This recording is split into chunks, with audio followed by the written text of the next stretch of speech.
আমি যে দিনকে দিন এত পরিমাণে অলস হয়ে যাচ্ছি যে কি বলবো।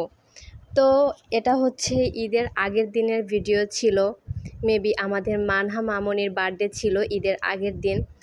ভিডিও করে রাখছি ঠিকই, বাট আপনাদের মাঝে আর শেয়ার করা হয়নি।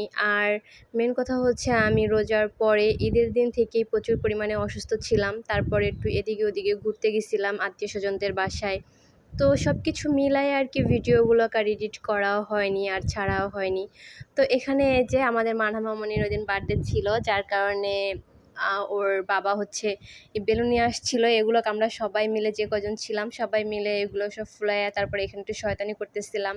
তারপরে এখানে আমার আর একটা দেওর, পিচ্চি দেওর, সেও হচ্ছে একটু ডেকোরেশন করতেছিল আর কি, কাজের সাহায্য সহযোগিতা করতেছিল।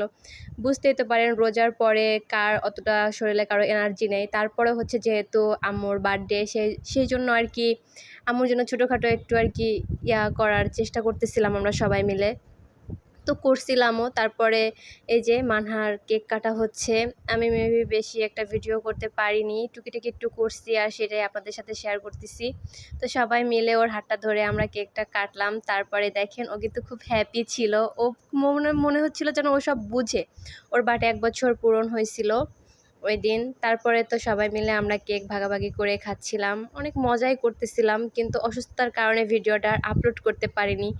তো যাই হোক, সবাই আম্মুর জন্য দোয়া করবেন। এই আম্মুটার জন্য সবাই দোয়া করে দিবেন, ঠিক আছে? সবাই মাশাআল্লাহ বলবেন কিন্তু। তো আল্লাহ হাফেজ, সবাই ভালো থাকেন, সুস্থ থাকেন।